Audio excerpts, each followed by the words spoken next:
Hey guys, welcome back to my channel. This is your host Jenny. Guys, I'm actually about to head out, so that's why I'm looking like this. Anyway, so I wanted to talk about a topic. I told you guys on the last vlog that I was going to do a Q&A. So I basically went through my GMs, some of my emails. I haven't even caught up with all my emails, but I went through some of my GMs and I saw something that was really interesting. Okay, so I'm just going to read it to you. I mean, this is not actually a question. Let me see if I have enough time to do a proper Q&A, but I'm just going to read the one that I saw. I mean, it's actually a lady who GM'd me with a story, guys, one of those stories. So basically she said, I'm just going to give you some highlights because I can't read the whole text, but in summary, she says, I quit my job.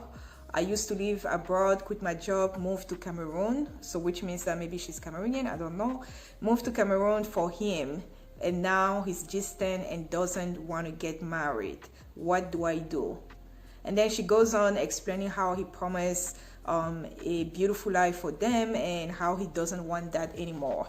So when I was reading her GM, she actually didn't let me know how long she's been in Cameroon for. And she didn't really let me know if she had something that she was doing in Cameroon. Is she just a housewife or what? But basically, the email says, I moved to Cameroon for him and I quit my job. I moved all the way to Africa and now he doesn't want to marry me. So my understanding is that there was a promise behind. Anyway, let me talk about that because I felt like... Guys, out of all the questions that I got, that one really spoke to me on a deeper level. You guys know I moved to Cameroon for me, first of all for me, and also because I have businesses. But the main reason why I moved to Cameroon is really because my parents, okay? We have 6 children for my parents, and I felt like many of us, like 5 of us, are living abroad. And I always grew up back home with my grandmas and my grandpas close to me, and I saw how my parents were taking care of the parents. And I was really, I mean, guys, I used to go to my grandma every single week. So I saw that type of dynamic that my parents have with their parents, and I wanted to do the same thing. So that was really my motivation factor. That was really the reason, the main reason, I want to say 50% of the reason why my brain was already wired that no matter what happens in the US, no matter what type of lifestyle I have in the US, I'm eventually going to move back to Cameroon. It was really because of my upbringing, how I saw my parents with their parents. So I could relate to her because not only was I already moving back home, but I also was in a relationship back then. One of those relationships that I usually call the oops relationship. I was in a relationship where the person had actually already moved back home. So everything just makes sense for me, because keep in mind that one of the reasons why I never entertained a relationship with an American or somebody who didn't have any type of interest going back to Africa is really because I always knew that at the end of the day, I'm going to be moving back. And I was so unapologetic about that decision that even when I was seeking for relationships, even when I was going to relationships, I basically knew that, you know, this is going to be a deal breaker for me if the person wants to move or not. And that's not to say that the person has to permanently move back to Africa, but at least has some type of vested interest, you know, maybe doing 6 months in Africa, 6 months abroad, whatever. So I was not that flexible when it came to that. So I had met somebody who actually was already on the move, you know, he already had his business there and things like that. And I kept in my mind that I don't want to rush my move back home because of him, you know. I don't want to make it look like, you know, because during our conversations, he made it a point that I should be moving back home earlier than I really had planned for. And the whole idea was that he was going to take care of me, which is another story for another ball game. But guys, this is somebody who never even did anything for me, never paid my bills, never invested in my businesses. So the decision for me to be like, okay, am I really going to move back earlier than my plans just because of a man, or am I going to move back when I'm ready to move back? And I'm so happy and so glad that I made the decision that, you know what, I'm going to move back when I feel like it's right for me to move back. And thank God I made that decision, that I moved back after I had already invested into my businesses. My businesses are already making some type of money, and I had savings, and I had other things, and then I had my parents. So everything really worked in my favor. So when I was really doing the move back to Cameroon, when I was planning, because by the time I moved to Cameroon, we were no longer together, but when I was planning to move back to Cameroon, I really put in my mind, in my head, you know, like this is gonna be the move for me, not for him. And I'm glad that it really happened like that, because overall, this is somebody that I think at the end of the day would have wanted me to be a housewife or something. This is another, I mean, guys, it's a long story, okay? I'm gonna go into details, but the statement and the GM that I got from this girl who was basically saying I moved back home for him and now he doesn't want to marry me, I could relate to that, because once upon a time I was in that position where I was like, am I really going to move for him or am I going to move for me? And I'm sure many of you on there are probably relating. Maybe you have somebody that lives abroad. I have actually my best friend who followed the love, you know. The love was in France and then she followed her love. She was living in the US and then moved to France just because of love. And thankfully for her, everything worked out. And then, I mean, by the time she was moving, she was already married. So thankfully for her, everything worked out. And today she's a wife, you know, she has 3 children and she's amazing. But this is not the same story for everybody. I've heard stories after stories of girlfriends of mine, of acquaintances who also moved because of a man and the relationship ended up not working out and then they could not find themselves anymore. So this is what I'm going to tell you who wrote that GM, and also the people maybe watching me who are thinking, you know what, I have somebody that I love, maybe he lives abroad, what am I supposed to do? This is what I'm going to tell you. You have to make the decision for you. So I know this is a bit too late because I would have given you a different advice if you haven't made the move yet. But the fact that you're already in Cameroon and maybe you don't have a financial situation, maybe he promised you, because I think I read your GM where you were saying he promised you a great life and he promised you everything and you quit your job. So my understanding is that maybe you don't have a job right now. This is what I always tell people. You're not a tree, right? The only thing that cannot move is a tree. So if you have in your mind that this is not the place that I want to live, this is not where I feel like I'm really blossoming, I'm really happy, and this man is not really giving me what I want. Another thing is that I don't know how long you've been there, because I also know that living alone and living in partnership is a 2 different ball game.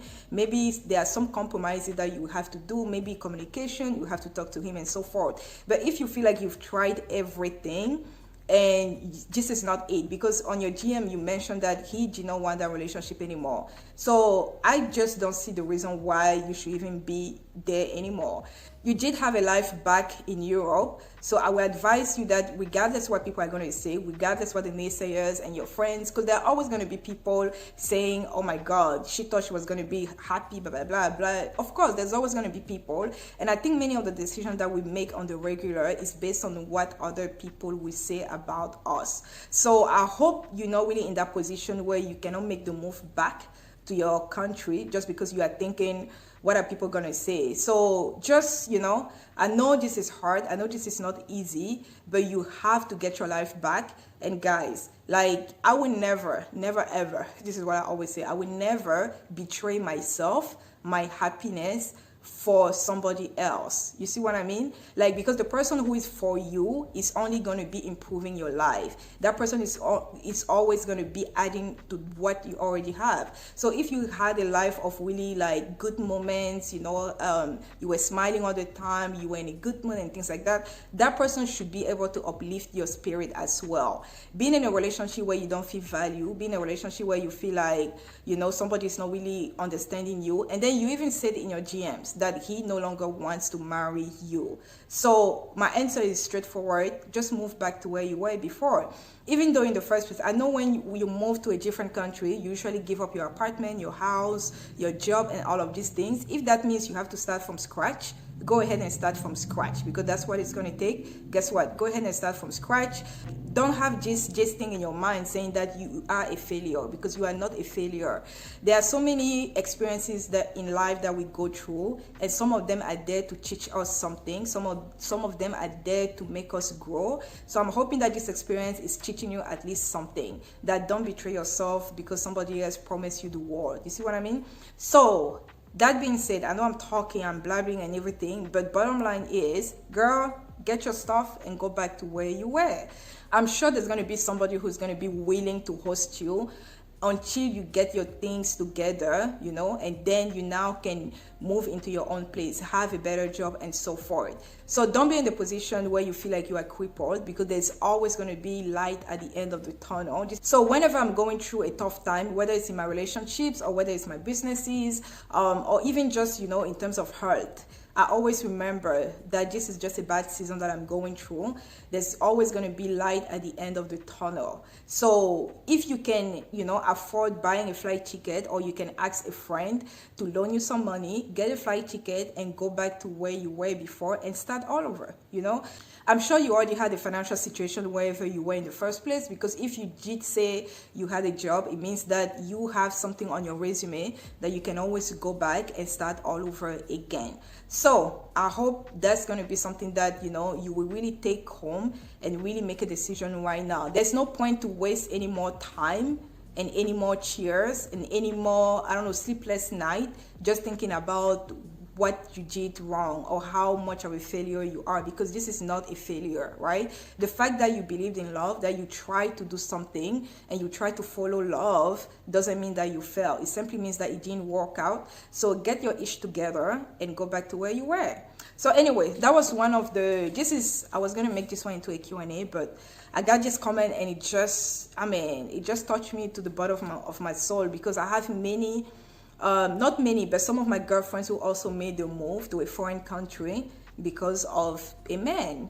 And many of them didn't succeed in actually making the relationship. I mean, not that they didn't succeed, but many of these relationships did not work out. And so many of these women always feel like a failure, because at the end of the day, it's really rare to find a situation where it's the man who's going to be moving to where the woman is. So 90% of the time or 80% of the time, it's usually the woman who's going to be moving, because, you know, we still live in a patriarchal society where people believe that I'm the man, you know, I'm the breadwinner, and if somebody has to make the move, then it has to be, you know, the woman. So, and the way I usually see it is, for me, I follow the money, okay? Whoever is making more money, whoever has a better financial situation, has some type of say in terms of maybe the other person has to move. So anyway, I hope that makes sense. So I actually have to go. Let me see if I can answer another question that I wrote down. Many people ask me questions. Oh, okay, this is somebody saying she wants to retire at 40. Guys, that was actually my dream, to retire at age of 40. And then life happened. So I have a different, it's really good to mature and it's really good to grow, because you realize that when you were 25, the things that you used to think when you were 25 and how you saw your life is going to be totally different than when you're 30, than when you're 35, or maybe when you're 40. So I think we're always evolving as human beings. So there's so many things that I told myself I will definitely, you know, at 40 years old, I'm going to retire. And now I'm in a different space of my life. I'm in my 30s, and I just don't see myself retiring at 40, because I feel like I'm just going to be bored. I don't know what people do when they retire. And yeah, so I feel like this video can be a separate video, because I actually have a lot to say about retirement. I mean, the whole culture that is like, you know, you have to retire young. My whole philosophy on retiring has shifted, and I'm going to go into it into a different video. But I hope this video was really helpful, and I hope I answered your question, because you did ask a question, which is, what do I do? So I hope that really answered your question. Guys, let me know what you think of this, you know, conversation. If you have any advice that you can give her, go ahead and put it in the description. Go ahead and put it in the comment down below, and we're gonna have a little chat down below. So anyway, thank you guys for watching. Don't forget to like and subscribe, and I'll talk to you guys next time. Bye bye.